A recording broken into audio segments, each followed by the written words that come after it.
mensagem de hoje, vitória no deserto. Deus tem vitória, amém?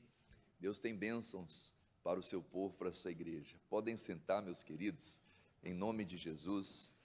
Glórias a Deus, dando continuidade, né? Nós temos a reunião hoje, temos ainda a tarde e a noite, e o dia vai ser uma bênção em nome de Jesus. Vamos lá, queridos, eu estou com a Bíblia aqui, eu já anotei o versículo, a Bíblia aberta em Oséias capítulo 2, versículo 14, Oséias 2, 14, amém? Glórias a Deus. A gente tem pregado aqui esses dias, e como que a gente lida, né, com os desertos da vida? Porque se a gente não souber lidar, se a gente não souber se comportar no deserto, a gente acaba trazendo maldição.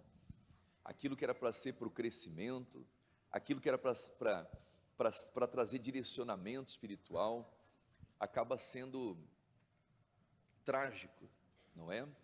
Então nós temos que pedir a Deus a sabedoria para lidar com todas as circunstâncias da vida, sejam elas boas ou ruins. O apóstolo Paulo, ele vai dizer lá na carta aos Filipenses: posso todas as coisas naquele que me fortalece. Mas quando ele estava falando isso, ele não estava falando só sobre vitória, irmãos. Ele não estava dizendo apenas eu posso vencer sempre, não. Ele estava dizendo assim, ó: sei estar abatido, como também sei ter abundância, amém? Não é? Eu sei viver na fartura e sei também viver na escassez. Em outras palavras, quando a vida está boa, quando a situação está boa, eu sei viver e aproveitar isso. E quando a coisa está difícil, eu também sei lidar com essas circunstâncias. Então isso é maturidade espiritual, irmãos. Amém? Tem gente que não sabe viver no deserto e também não sabe viver em águas tranquilas e pastos verdejantes. Tem gente que quando é para desfrutar, ela está fazendo o que não é para fazer. E quando está no deserto para aprender, para crescer, ela está murmurando. Então Paulo fala nesse contexto: posso todas as coisas naquele que me fortalece. Em outras palavras, em qualquer situação, em qualquer circunstância, eu sei viver, eu sei lidar com as circunstâncias, amém? Então o deserto, ele é passageiro. Olha o que o texto diz aqui, ó, Oséias capítulo 2, versículo 14, olha lá: portanto, eis que eu a atrairei e a levarei para onde, igreja? Para o deserto, amém? E lhe falarei ao coração. Aqui está falando, né, nesse contexto, de uma mulher da vida, né? A mulher, ela representa a igreja. Não que a igreja é a mulher da vida, não, aqui nesse caso era, mas a igreja representa a noiva de Cristo.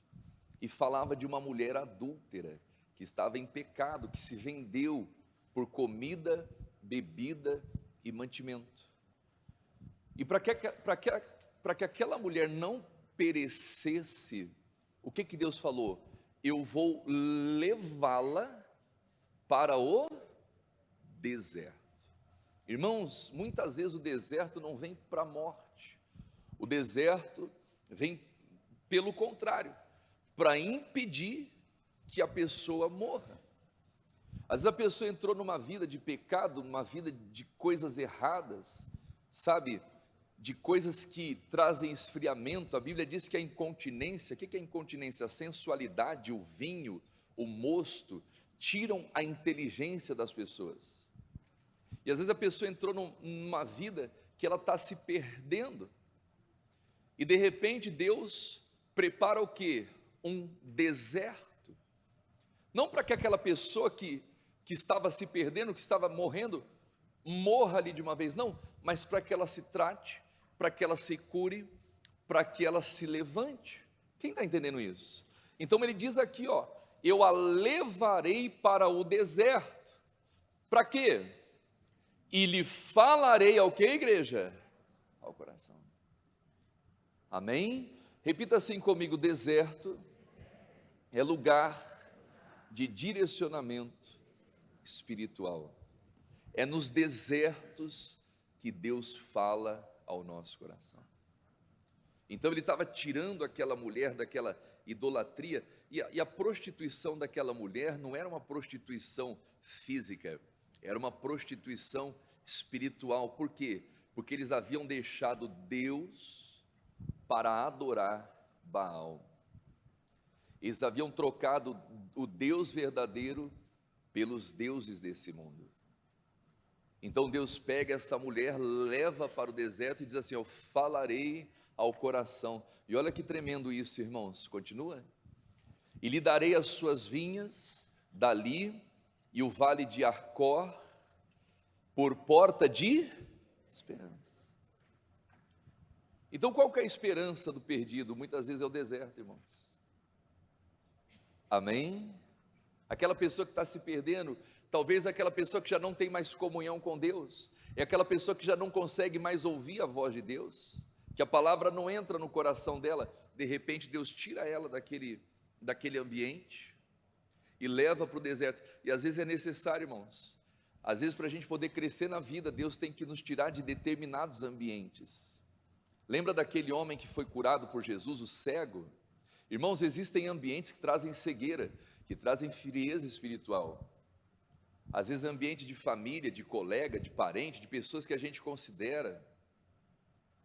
Jesus curou o cego. E como que Jesus curou o cego? Está lá em Marcos capítulo 8. Jesus pega ele pela mão, tira da aldeia, tira do ambiente, e faz o quê? O que Jesus fez? Impôs as mãos, colocou o óleo, passou o óleo ungido e falou: vai, você está curado. Sim ou não? Não. Jesus fez o quê? Cuspiu no olho dele, irmão. Olha só, que loucura. Jesus cuspiu no olho daquele cego e perguntou se ele via alguma coisa. Ele começou a enxergar. Ele diz: eu vejo os homens, porém os vejo como árvores que andam. Quer dizer, o milagre começou a nascer ali. E aí Jesus impôs as mãos sobre ele, e aí ele foi totalmente curado. A Bíblia diz que ele via firmemente, distintamente, né? Ele tinha uma visão longa, uma visão firme e uma visão distinta.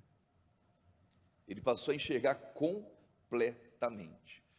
E depois daquele homem ser curado, Jesus fala para ele: não volte para a aldeia. Quem está entendendo isso? Então a cura daquele homem não foi através de uma oração apenas, não foi através de uma imposição de mãos, de uma campanha, de um ato profético, de um ato de fé.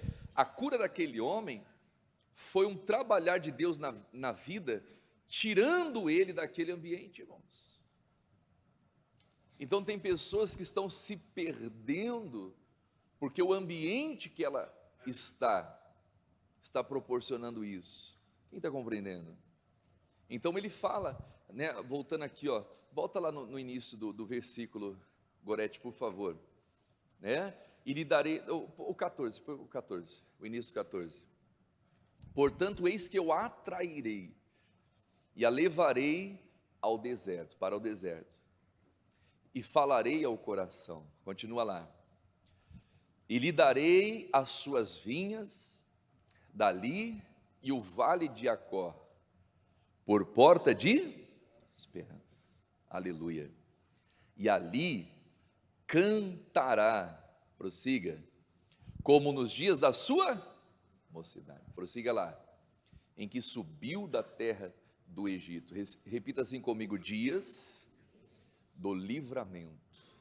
Amém? Subiu, volta lá, não, continua, prossiga, passa. E acontecerá naquele dia, diz o Senhor, vamos lá, que me chamarás meu marido, e não me chamarás mais meu Baal. Aleluia. Quer dizer, o amor foi restaurado, a comunhão entre a noiva, entre a igreja e Jesus foi restaurada. Quem está entendendo isso? Naquele dia, quer dizer, nos dias do deserto, nos dias que Deus está falando ao coração, quer dizer, essa mulher, né, ela havia trocado o Senhor Deus por Baal. E quantas vezes, irmãos, Jesus está sendo trocado nas nossas vidas, não é verdade? Por coisas, tempos, pessoas e por aí vai, quando na verdade ele tem que ser o primeiro, irmãos. Então às vezes nós enfrentamos desertos na vida que são necessários. E por que necessário? Para que o reino de Deus volte a ser prioridade da nossa vida. Quem está compreendendo isso? Amém? Então a gente tem que ter essa maturidade. Pastor, entrei no deserto, alguma coisa Deus quer acrescentar. Olha só o que a Bíblia diz em Lucas capítulo 1, versículo 80. Lucas 1, 80. Repita comigo: deserto é lugar de crescimento. Lucas capítulo 1, versículo 80. E o menino, está falando de João Batista, crescia, olha só, João Batista crescia, irmãos, e se robustecia em espírito. Deserto é lugar de crescimento espiritual, desenvolvimento espiritual. É importante, irmãos, amém? É importante, né? E se robustecia, tornava-se robusto em espírito, aleluia. Prossiga ali, o Gorete. E esteve aonde? Nos desertos, até o dia em que havia de mostrar-se a Israel. Então olha só, o deserto existe um tempo determinado, irmãos. Ele ficou no deserto, crescendo, se robustecendo, até o dia que todos conheceriam ele. Como que eu posso ter um final de vitória no deserto? Crescendo, como nós lemos ali, ó, volta ali o texto, crescendo e se robustecendo no espírito, irmãos. Amém? Não, volta, é lá onde estava mesmo, olha lá. O menino crescia e se robustecia no espírito, no deserto. Amém? Então, a gente tem que entender as fases que nós estamos vivendo, irmãos. E quando a gente tem esse entendimento, lá no livro de Eclesiastes, a Bíblia fala assim: o coração do sábio, né, discernirá o tempo e o modo. Isso é importante, irmãos. Pessoas sábias, elas discernem o tempo e o modo. O tempo que ela está vivendo e como que eu vou viver nesse tempo, como que eu vou me preparar para esse tempo. Quem está compreendendo isso? Isso é sabedoria, irmãos. Amém? Então, deserto, o que a gente tem que fazer? Orar mais, buscar mais, se robustecer no espírito. Por quê? Porque vai chegar uma hora que Deus vai apresentar você para as pessoas. Amém? Chega uma hora que Deus ele apresenta, né? Até o dia que o João Batista ficou lá, até o dia que seria apresentado para Israel. Só que enquanto ele não foi apresentado, ele estava crescendo, ele estava se robustecendo, ele estava ganhando corpo espiritual. Quem está compreendendo isso? Isso é importante, irmãos, se robustecer no espírito. Esse é o segredo. Vamos lá para o Êxodo capítulo 15, versículo 22, onde começamos o nosso congresso, né? É muito forte, eu estou com essa palavra no coração queimando até agora, irmãos. Êxodo 15, 22, lá no início.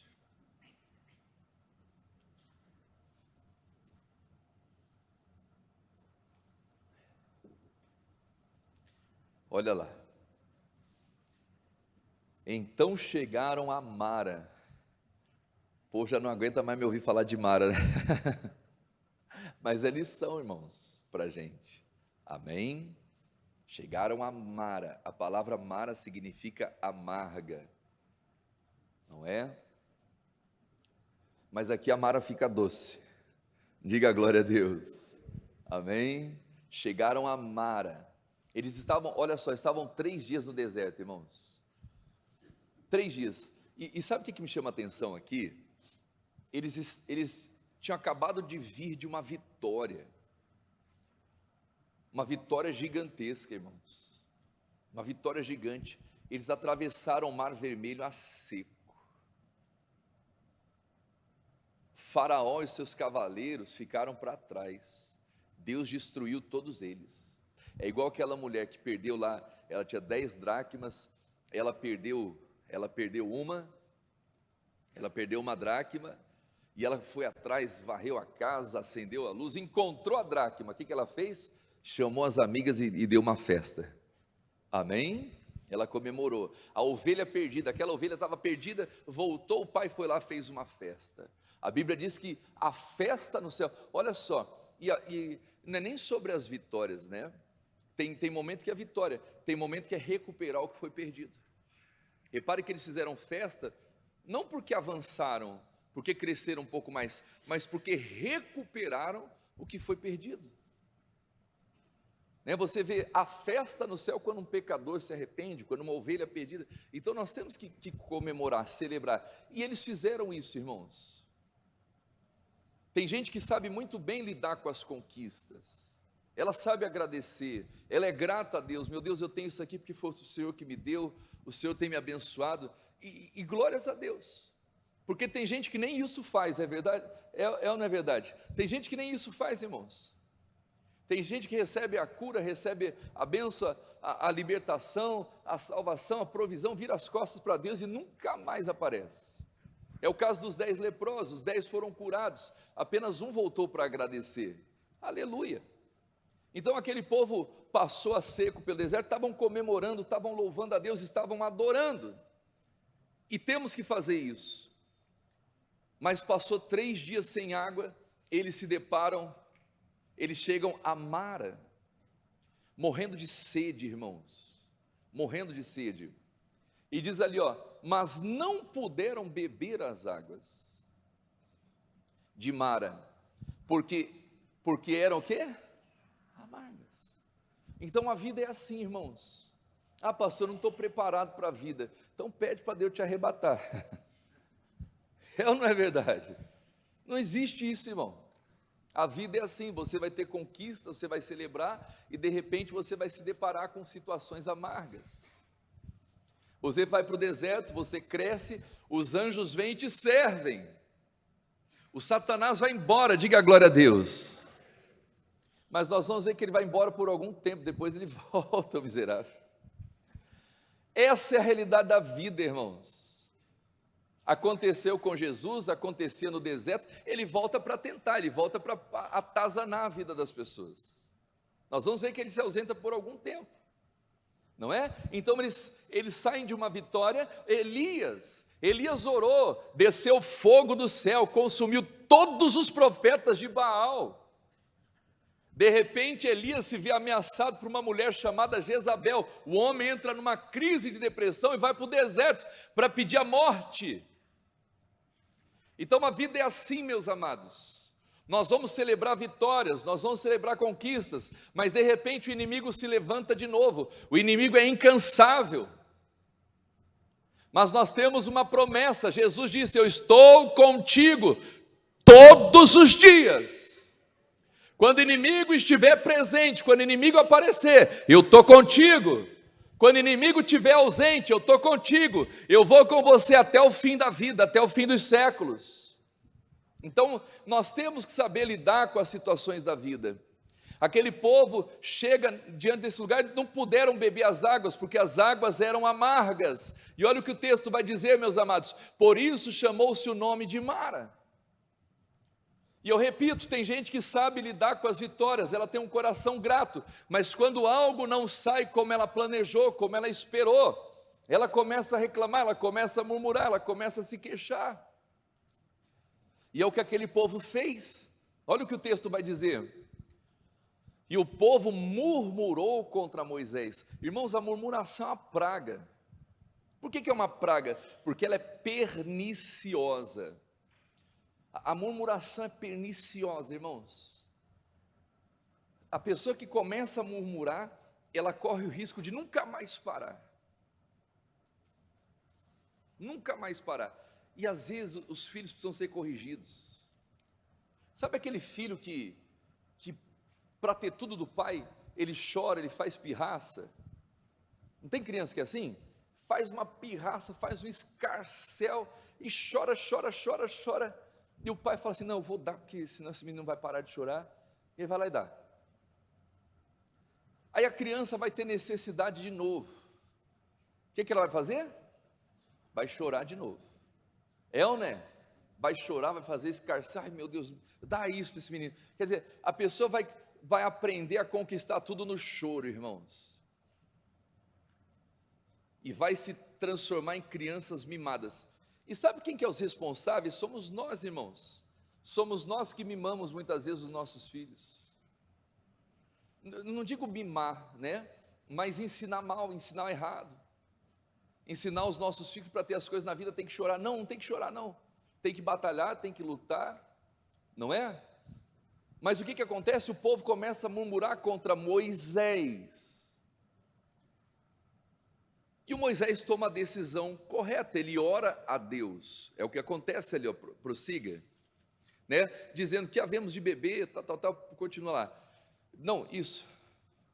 E ele clamou ao Senhor. Moisés clamou ao Senhor. E o Senhor mostrou-lhe o quê? Um lenho. Irmão, sabe qual foi um dos erros da liderança de Moisés? Às vezes o Moisés era bonzinho demais, irmão. E a gente não tem que ser bonzinho demais. Sabe aquela pessoa que é muito tranquila, ela é muito calma, ela é muito calma, ela é muito calma. Quando ela estoura, você fala: não estou acreditando que... mas às vezes é raiva acumulada, irmão. Então, às vezes é melhor você ser estourado já. É ou não é? Tem gente que vai guardando. Quando ela estoura, fala: meu Deus do céu. O Moisés já tinha que ter estourado aqui já, irmão. O povo murmurou contra Moisés. O que o Moisés fez? Tá bom, pessoal, eu já venho aqui, eu vou falar com Deus. Esse foi um dos erros da liderança de Moisés. Ele era muito tolerante a coisas que a gente não pode tolerar na vida, irmãos. E tem coisas que Deus não tolera. Olha só, se você pegar lá em Números capítulo 22, a murmuração já subiu um degrau. A Bíblia diz que o povo murmurou contra Deus e contra Moisés. Deus não foi, né? A Bíblia diz que, esse povo está murmurando, então eu vou acabar com essa murmuração agora. Deus mandou serpente, irmão. Quem está entendendo isso? Jesus falou que a gente tem que ser simples como a pomba. E prudente como o quê? Meu Deus do céu. Prudente como o quê? Como a serpente. Tem hora que a gente tem que agir como a serpente mesmo, com a prudência da serpente. Quem está entendendo isso? Mas às vezes a pessoa tem a prudência da pomba. Ela é prudente como uma pomba, meu Deus. E ela tem a simplicidade da serpente, aí ela inverte tudo. Não, simples como a pomba, prudente como a serpente, irmãos. Amém? É assim. Às vezes você tem que trabalhar na linha da serpente, na prudência, para o lado bom, diga a glória a Deus, não para o lado mal. Então Moisés era muito bonzinho, irmãos. O povo começou a reclamar, murmurar contra ele. Ele já devia dado um basta ali. Pessoal, fica na sua aí, ó. Eu vou resolver com Deus. Ele tinha que fazer alguma coisa para conter aquela murmuração.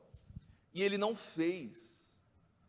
E isso foi se prolongando, irmãos. Teve uma hora que o povo começou a murmurar contra Deus, contra Moisés. Deus mandou serpentes lá na frente. Olha só, irmãos, sabe o que fez o Moisés estourar? Perder a paciência, perder a compostura, perder a terra prometida. O Moisés estava de luto, irmãos. A Miriam havia morrido. Moisés estava de luto, ele e o Arão estavam ali, tentando lamber as feridas. De repente faltou água no meio do luto do Moisés. Faltou água para aquele povo, e lá vem aquele povo reclamar novamente, murmurar contra Moisés e tal. Moisés estava por aqui. Aí vai o Moisés e ora a Deus, e Deus fala assim: Moisés, fale com a rocha. Só que o Moisés estava por aqui, irmãos. Em vez do Moisés falar com a rocha, ele pegou o cajado e bateu com o cajado na rocha, saiu água para tudo quanto é canto, e Moisés perdeu a bênção. Às vezes a gente vai tolerando certas coisas que não podem ser toleradas, e essas coisas que a gente tolera hoje, pode ser prejudicial para a gente amanhã, irmãos. Pode bloquear uma bênção grande na nossa vida amanhã. Então aquele povo começou a murmurar contra Moisés, já deveria ter barrado a murmuração ali, mas não, ele orou a Deus. Ele mostrou como que se resolve,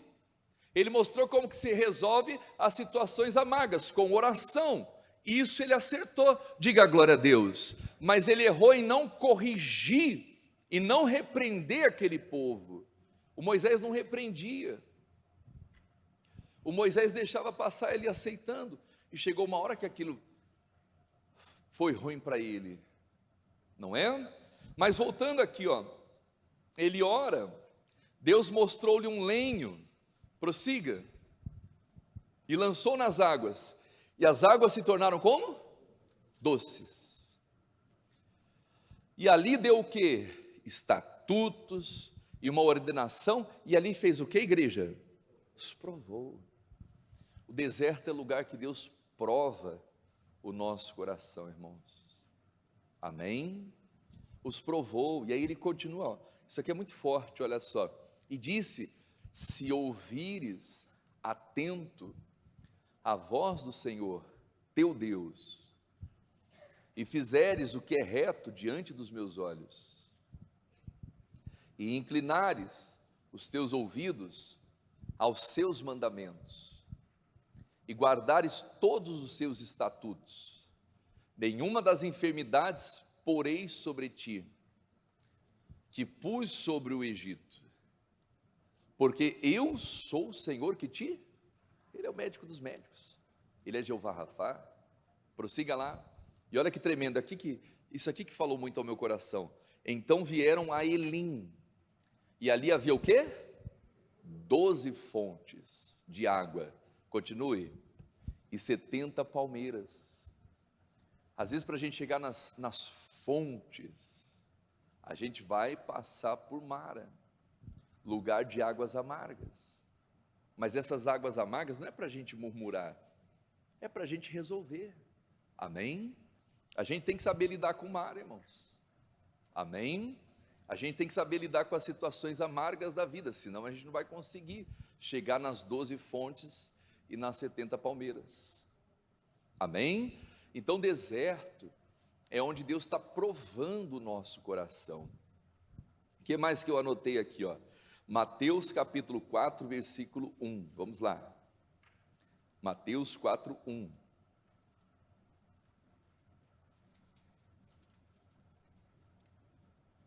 Olha lá.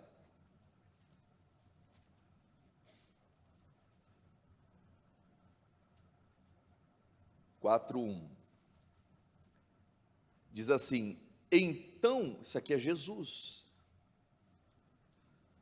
foi conduzido Jesus pelo Espírito, para onde, igreja? Ao deserto. Para quê? Para ser tentado pelo diabo. Irmão, se Jesus, que é o Filho de Deus, que estava lá na sua tranquilidade, sentado no trono, só olhando o que acontecia aqui embaixo, Deus olhou e falou: Jesus, vai ter que ir lá, meu filho, o BO lá está grande.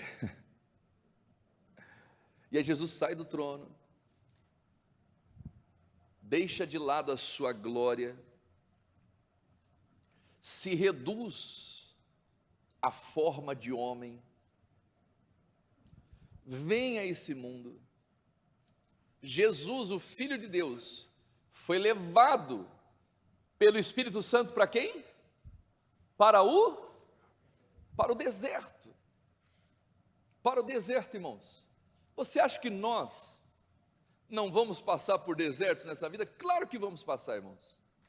O deserto é para todo mundo, irmãos. Lembra lá em Oséias que eu falei? A Bíblia falava de uma meretriz. Deus leva aquela meretriz, Deus leva aquela mulher que estava corrompida, que estava servindo a outros deuses, leva para onde? Mas Deus não levou só uma meretriz, Deus não levou só uma mulher pecadora, Deus levou o seu próprio filho para o deserto, para ser tentado, diz ali, para ser tentado pelo diabo. E o texto continua, e tendo jejuado 40 dias, e o quê? Jesus nos ensina, irmãos, o que temos que fazer no deserto. Repita assim comigo: jejum e oração. Amado, se você está vivendo um deserto, jejue e ore, meu filho, senão você vai morrer nesse deserto. Ô pastor, que palavra dura é essa? Estou sendo verdadeiro com você. Se no deserto você não tem uma vida de jejum, uma vida de oração, uma vida de comunhão, você vai acabar morrendo no deserto, morrendo na murmuração, no desgosto, na ansiedade, na angústia. Jejue e ore como você nunca fez. Jejue e ore, vai crescendo, vai adorando, vai louvando a Deus, vai buscando, vai se enchendo do Espírito Santo, vai tendo comunhão, amém? Vai pedindo: Deus, me dá alegria da sua salvação, ainda que a figueira não floresça, que a vide não dê o seu fruto, que o produto da oliveira minta, mas eu vou me alegrar no Senhor, aleluia. Você sai forte desse deserto, irmão. Você sai com a sua fé lá em cima, robusto, e aí Deus te apresenta. Aí as pessoas: e quem que é esse daí? Que caiu de paraquedas e está querendo mandar em tudo. Não, meu amado, ninguém cai de paraquedas não, é Deus te apresentando para as pessoas, amém? Então Jesus ficou 40 dias e 40 noites jejuando, buscando ter comunhão com Deus. Prossiga lá. E o que acontece? Depois teve fome. Continue. E chegando-se a ele o tentador. Jesus estava preparado para enfrentar a tentação da vida. Jesus estava preparado para enfrentar o diabo. Disse, olha o que o diabo disse. Irmãos, o diabo é cruel, irmãos. O diabo é sujo. O diabo é perverso. Muitas vezes ele vai tentar questionar nossa identidade. Ele vai tentar questionar nossa fé.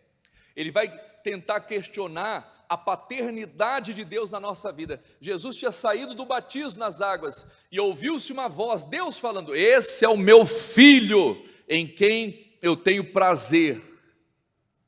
Mas quando Jesus estava cansado, com fome, deserto é um lugar que traz ansiedade, que traz um monte de coisa, né? Angústia na alma. Jesus estava cansado, estava com fome, estava 40 dias ali, e de repente já veio o diabo com essa: se você é filho de Deus. O diabo tenta questionar a nossa fé, tenta questionar a nossa identidade. Às vezes você está lá servindo a Deus, fazendo as coisas, e as coisas não estão saindo como você gostaria. Você está num deserto e vem o diabo e fala: se você é filho de Deus. Cuidado, irmãos. A gente tem que tomar cuidado para não deixar o diabo ditar as regras na nossa vida. Olha o que o diabo faz, continue. Manda que essas pedras se transformem em pães. E tem muito filho de Deus fazendo essa oração. Tem muito filho de Deus mandando as pedras transformar em pão. Tem muita gente assim, irmãos. É o rapaz e a moça que está na igreja, está solteiro, solteira. Aí de repente o Satanás apresenta, né, uma pedra. Só que ele embala como se fosse um pão. Eu, né? Encontrei o pão da minha vida. Pastor, é uma benção, olha, educado, boa presença. Olha, o homem que eu pedi a Deus. A única coisa que ainda não está certa é que ele não gosta muito de Jesus Cristo. Ele tem lá o pacto dele que ele fez com a... Mas isso é só um detalhe. Olha como que o diabo segue, irmão. Não é? Mas já é um assunto resolvido porque eu já apresentei nas minhas orações, olha, do jeitinho, a única coisa é que não é crente, né? Mas tem um pacto lá, mas não é sobre religião. E eu já orei a Deus, e Deus já está trabalhando, e olha, essa pedra vai virar o pão. Está entendendo isso? Tem gente que faz essa oração, ó. Boba, vai quebrar o dente, filho. Não é? E às vezes o diabo, né? E a pessoa tenta usar até Deus. Não, eu sou filho de Deus, sou filho de Deus. Deus me dá autoridade, eu vou orar. E essa pedra vai se transformar em pão. Não vai, irmãos. Não vai. Não vai. É aquela velha história que eu ensino às ovelhas todos os dias. Deus abençoe o que eu estou fazendo. Essa é a oração que nós fazemos muitas vezes. Deus abençoe o que eu estou fazendo. Mas a pergunta é, será que aquilo que eu estou fazendo tem a bênção de Deus? Será que Deus pode abençoar aquilo que eu estou fazendo? Será que Deus pode abençoar o namoro dele? Será que Deus pode validar? A Bíblia fala sobre jugo desigual. Isso aqui é Bíblia, irmãos. Jugo desigual. Não tem como jugo desigual. Não dá certo. Não dá certo. Não, mas eu estou pedindo para Deus abençoar. Deus não vai abençoar, filho. A nossa oração deveria ser todos os dias: Deus, me ensine a fazer o que o Senhor está abençoando. Deus me mostra, eu não quero cair no erro, eu não quero me enganar, seja na vida sentimental, seja em qualquer área da vida. Deus, surgiu uma proposta, negócio da China, pegar ou largar. O senhor está nesse negócio? Se não tiver, não entra. Deus, me ensine a fazer o que o Senhor está abençoando. Mas tem gente que está orando para Deus transformar a pedra em pão, irmão. Tem gente que está pedindo para Deus abençoar o que ela está fazendo, quando aquilo que ela está fazendo foi uma orientação de quem? Do Satanás. Tem gente que está pedindo para Deus abençoar aquilo que o diabo falou para ela fazer. A verdade é essa. E o que Jesus disse para o diabo? Tá bom, Satanás, deixa eu falar com meu pai aqui, vamos resolver esse negócio. Sim ou não? Não. Ele, porém, respondendo, está escrito. A gente tem que conhecer a palavra, irmãos. Nem só de pão viverá o homem, mas de toda palavra que sai da boca de Deus. A gente tem que estar com a palavra na ponta da língua, irmãos. Errais não conhecendo as Escrituras, nem o poder de Deus. A gente tem que conhecer a Bíblia. Mas continua, vai lá. Olha lá. Então o diabo transportou aonde, igreja?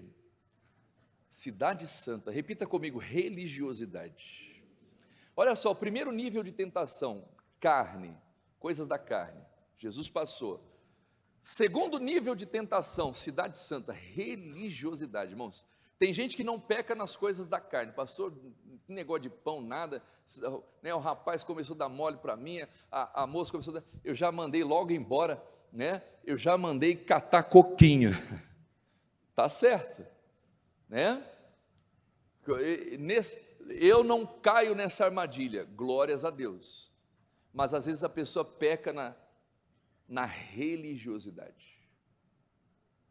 O diabo, quando não consegue vencer a pessoa na carnalidade, ele vai tentar colocar religiosidade. Ele transportou Jesus à Cidade Santa e colocou aonde? Onde, igreja? No pináculo do templo. Irmãos, tem gente que ela peca dentro da igreja. Que o pecado dela é dentro da igreja. Por quê? Porque ela quer ser santa demais, ela quer ser melhor que todo mundo. Porque eu sou uma pessoa assim, olha, eu sou uma pessoa incrível, eu não peco, olha que a minha vida... filho, não vem com essa conversa para mim não, que não funciona, irmão. Não tem esse negócio. A pessoa quer ser mais santa que todo mundo. É ou não é? E às vezes é só uma capa religiosa escondendo a santidade. Então ele leva Jesus no pináculo do templo. E aí a pessoa, quando é religiosa demais, irmãos, ela começa a fazer coisas que Deus não pede para ela fazer. E ela quer provar a fé. Uma vez aconteceu comigo, eu vou contar uma experiência que eu tive quando eu estava começando na obra. E olha lá, e ele disse: se tu és filho de Deus, faz o quê? Lança-te daqui, colocou no topo do templo. Se joga daí, Jesus. Se é filho de Deus, se joga daí, daqui para baixo. Porque está escrito, o diabo usou a Bíblia ainda, irmãos. Dentro da igreja, no templo, o diabo usou a Bíblia. Salmos 91, irmão.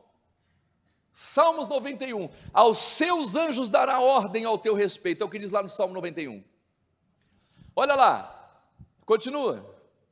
E tomar-te-ão nas mãos, para que nunca tropeces em alguma. Você nunca vai cair, Jesus. Salmos 91 na sua vida. Tem gente, qual que é o salmo da minha vida? O salmo da sua vida é a Bíblia, de Gênesis a Apocalipse, irmão. Para com esse negócio de, eu quero saber qual que é o salmo da minha vida. É todos os salmos, do 1 ao 50, de Gênesis a Apocalipse. Não fica só em salmos não, irmão. Tem muita gente tropeçando nos salmos. Tem muita gente se tornando religiosa por causa dos salmos. Quem está entendendo isso? Tem muita gente se tornando religiosa por causa de salmos. Leia Salmos, leia Provérbios, leia Eclesiastes, Cantares, Isaías, Jeremias, Lamentações, Ezequiel, Daniel, Oséias, Amós, Obadias, Jonas, Miqueias, Naum, Abacuque. Leia tudo, irmão. Malaquias, tudo. Toda palavra que sai da boca de Deus, filho. Até a capa da Bíblia você lê. E glória a Deus. Leia as referências cruzadas. Esse é o salmo da sua vida, irmão. Tem gente, qual que é o salmo da minha vida? O salmo da minha... É a Bíblia, de Gênesis a Apocalipse. E aí vai dar tudo certo para você. O diabo citou o Salmo 91. Jesus, se joga daí, tu és filho de Deus. Porque está escrito, aos teus anjos dará ordem. Uma vez, irmãos, eu nunca vou esquecer dessa palavra. Por quê? Porque a minha mãe me ensinou, irmãos. Eu sou da fé graças à minha mãe, Dona Eliane Ferreira de Souza Cavalcante. Essa mulher é braba, irmão. Minha mãe é braba. Ela é braba. Meu pai descascava, você vai para a igreja, você vai dar dinheiro para pastor, fizeram lavagem cerebral na tua cabeça, estão te enganando e tal. E ela arrastava nós 4 para a igreja.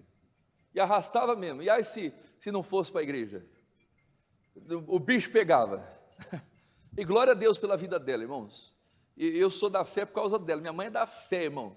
Sempre foi da fé. E eu estava lá ouvindo a palavra, eu estava pregando para um amigo, irmãos. Amigo mesmo, amigo, né? E eu pregando para um amigo e tal. E eu falei para ele: Jesus me curou. Eu estava com uma tosse, não parava de tossir, tomava remédio, não parava de tossir, e aquilo vinha, e aí eu lembrei da palavra, eu falei: meu Deus, o Senhor já levou as minhas feridas, eu estou curado, e aí vinha a vontade de tossir, eu segurava, eu não vou tossir, eu já estou curado, de repente, fui curado ali na hora. Eu cheguei para esse meu amigo, e eu falei: cara, aconteceu isso, eu fui curado. Marcelo, o nome dele, está morando lá em Joinville. Deus abençoe, Marcelo, um beijo no seu coração, meu amigo. Você continua sendo meu amigo. E aí ele falou: que Jesus te curou nada? Eu não acredito em cura. E ele era testemunho de Jeová. Ele, da testemunho de Jeová. Eu não acredito em cura. Eu falei: não, cara, Jesus me curou. Estou falando para você, Jesus te curou nada. Isso é coisa da sua cabeça. Ele falou para mim nessas palavras: então, se Jesus cura, vai lá e pega uma AIDS. Ele mandou eu pegar a AIDS, irmão. Cara louco. Vai lá e pega uma AIDS e depois ora a Deus e pede para Deus te curar. Na hora eu fiquei sem resposta. Eu travei, falei: meu Deus, e agora? O que eu faço? Mas quem estava usando a boca dele? O diabo, irmão. Eu cheguei para minha mãe e falei: mãe, eu fui curado, tal, eu orei. E eu falei para o Marcelo, isso aqui, ele mandou eu pegar uma AIDS. Amigo da onça, cara. Não, ele era meu amigo, de fato, não deixei de ser amigo dele por causa disso. Não, Deus abençoe. E ele me mandou pegar uma AIDS, irmão. Eu travei, eu falei, mãe, o que eu faço agora? Meu Deus, ele falou isso para mim. Ela falou assim, filho, está escrito, olha lá, ela me deu essa palavra, pula isso aí, filhinha, vai lá, próximo, olha lá, disse Jesus, ela falou isso aqui para mim, também está escrito, vamos lá, não tentarás o Senhor teu Deus. Eu não vou pegar AIDS para provar para um amigo que o meu Deus cura. O que é isso? Isso é tentar Deus, irmãos. Então tem gente que é religiosa demais. É verdade. Satanás, eu vou mostrar para você, Satanás. Você vai ver que eu sou filho de Deus. Me segura, anjo. Segura nada, filho. Plá! Tem gente que está assim, irmão. Se arrebentou. Poxa, eu pensei que você ia me segurar, anjo. Que segurar nada, quem mandou você jogar foi o diabo, filho. Meu irmão, Deus não vai segurar as broncas do diabo, não, velho. Ele nos dá sabedoria para dizer, não tentarás o quê? O Senhor, seu Deus, misericórdia, irmão. Né? Então e às vezes uma pessoa mal orientada, religiosa, é verdade, eu vou lá pegar uma AIDS, e você vai ver que pegar AIDS nada, filho. Não tentarás o quê? O Senhor seu Deus. Quer dizer, é o campo da religiosidade. E por fim, olha lá, novamente o transportou o diabo a um monte muito alto, e mostrou-lhe o quê? Todos os reinos do mundo e a glória deles, irmãos. Olha só, a tentação se eleva, de repente o diabo aumenta a proposta, mostra toda a glória do mundo, irmãos. Quem não quer ficar famoso, quem não quer ficar milionário, né? Quem não quer ter o mundo aos seus pés? Mas o que adianta ganhar o mundo e ir para o inferno com a alma vazia? Não adianta nada, irmãos. Só que tem gente que aceita, que faz acordo, que faz pacto, que vende a alma, que toma banho de sangue, que dorme no cemitério, que fica em isolamento, que bebe sangue, que faz pacto com o diabo para ter a glória do mundo, irmãos. E morre com a alma definhada. Lá no livro de Salmos, a Bíblia diz, satisfez-lhe o espírito, mas definhou a alma. E a pessoa ganha o mundo, ela ganha o holofote, de repente ela vê que tudo aquilo que ela achou que era sensacional, que era extraordinário, ela vê que nada daquilo vale. Ela não consegue andar num shopping. Irmão, glória a Deus, você consegue andar no shopping com a sua família, você consegue tomar um café com a sua família, você consegue andar na praia com a sua família, você consegue estar no meio das pessoas sem, né, aquele glamour e tal. Tem muita gente que não pode fazer isso, irmão. Tem muita gente, teve um que se internou esses dias, e ele falava num podcast, ele falava assim, né, eu não posso ir em festas, minhas festas eu tenho que reservar lugares, eu reservo lugares e tal, fecho aquele lugar, e é sempre aquelas mesmas pessoas, eu não consigo conhecer pessoas diferentes. Por quê? Porque se eu sair na rua, todo mundo me para, o cara está numa depressão profunda. Não estou dizendo que ele fez pacto, não estou dizendo isso, mas ele conquistou o mundo. Mas o mundo, irmãos, não proporciona a verdadeira felicidade. Então tem muita gente que está buscando a glória do mundo, e aí vem a proposta, e aí vem, né, a oferta. E quantos estão aceitando isso, estão mergulhando nisso, e vê que não, que a vida não é isso? A vida é você levantar cedo, tomar um café com a sua família, é ou não é verdade? Você poder caminhar descalço na praia, brincar com seus filhos, é assim ou não é? Você poder tomar um copo com água, você poder se alimentar, você poder ir ao banheiro, você poder se locomover, você poder fazer a sua atividade física, você poder estar aqui hoje louvando, aprendendo e celebrando a Deus. Isso é vida, irmãos. Amém? O glamour desse mundo é só mentira. E olha só, às vezes é uma verdade, né? A gente tem visto, às vezes, artistas vão para a igreja, vão para o culto, às vezes não pode ir num culto. Porque chega no culto, todo mundo quer ficar tirando foto, tira foto daqui, tira foto de lá, tá. Às vezes nenhum culto o cara consegue. O cara não consegue, né? Celebrar a Deus aí tranquilidade. E a pessoa não tem aquela privacidade, quer dizer, a glória do mundo está aí, irmãos. Mas não é essa glória que nós buscamos. A gente busca a glória de Deus. E para terminar, vamos lá. E disse-lhe: tudo isso te darei, se prostrado me adorares. Então disse-lhe Jesus: vai-te, Satanás, porque está escrito: ao Senhor teu Deus adorarás, aleluia, e só a Ele servirás. A vida é isso, irmãos. Você quer viver? Seja um adorador. A igreja, ela existe para adorar a Deus. Só o Senhor adorarás, e só a Ele servirás. Jesus falou: eu não preciso de glória, eu não preciso de status, eu não preciso de fama, eu não preciso da aprovação desse mundo. Por quê? Porque eu sou o Criador do mundo, eu sou o dono do mundo, eu sou o dono do universo.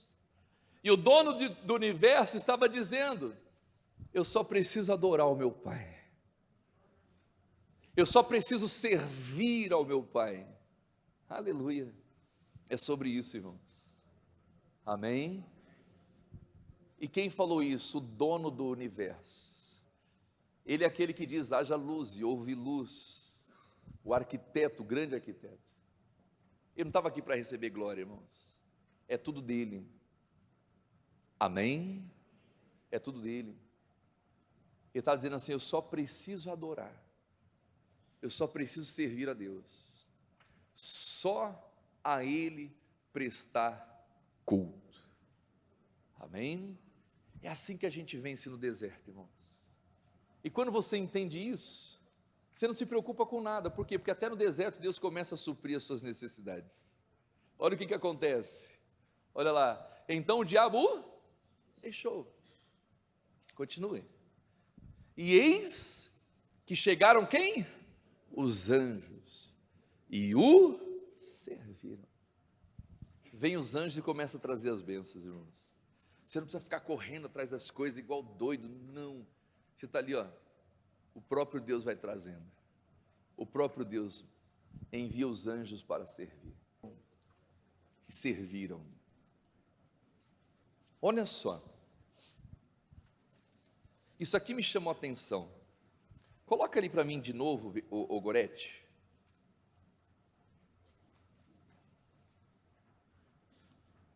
No versículo 11. Põe para mim, versículo 11. Então, o que está escrito ali, meus amados? O diabo o deixou. Olha só, nós vamos ter confronto com o diabo nessa vida, é inevitável. Mas o que a Bíblia diz? Sujeitai-vos, pois, a Deus, resisti ao diabo, e ele fugirá de vós. Ele foge, irmãos. Aquela batalha é vencida, diga glória a Deus. Amém? Mas o diabo não desiste. Lucas capítulo 4, versículo 13. É a mesma passagem, só que aqui tem um outro detalhe que me chamou a atenção. Jesus resistiu ao diabo na tentação, olha só, e acabando o diabo toda a tentação. Vamos lá? Ausentou-se dele, vamos lá, igreja, por algum tempo.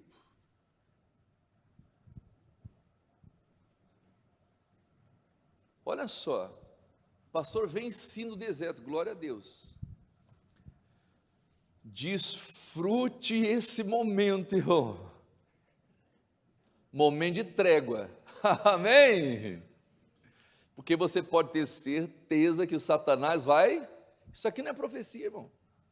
Isso aqui é a vida. Aconteceu com Jesus. Olha só, 40 dias de jejum, sem comer, sem beber, e Jesus resistindo ali na palavra e tal. E aí veio os anjos e serviram. Glória a Deus, vieram os anjos. Ufa, graças a Deus o diabo foi embora. Por algum miserável. É ou não é verdade? Por algum tempo, irmão. O que isso ensina para a gente? Que por algum tempo o diabo vai se afastar, vai sumir da sua vida, ó. Desfruta, aproveita. E quando ele voltar, ô pastor, eu estou amarrado, não amarradão, irmão, não amarra o pastor não, filho. Ele volta, hein, Jardim? É assim a vida, irmão. E quando Satanás voltar, que a sua vida esteja na presença de Deus. Olha só, o diabo se ausenta por algum tempo, mas nunca deixe Deus se ausentar da sua vida. Estejam na presença de Deus em todo o tempo. Amém? Todo o tempo. Sobre isso. É sobre isso, irmãos. Porque às vezes o que acontece? O diabo se ausentou. Ufa, agora eu respirei, graças a Deus venci essa batalha. A pessoa já não ora mais, já não lê a Bíblia, já não vem no culto, já não busca, já não jejua. Enfim, vai levando a vida de qualquer jeito. Aí quando o diabo volta, ele encontra a casa varrida, adornada, ele traz mais 7 espíritos piores e ele entra e a situação piora. Sabe o que significa, irmãos? A partir do momento que você começou a andar com Deus, você nunca mais vai poder andar sem Ele. Amém? Nunca mais, irmãos. A fé é um caminho sem volta. Não tem volta. Não tem. A porta fechei, não volto atrás. Amém? Não existe, acabou. Ah não, mas agora eu vou viver minha vida, eu vou aproveitar. Pode ter certeza que o diabo está esperando. Só uma brecha. Só que ele não volta sozinho. Ele vem com 7 que são piores do que ele.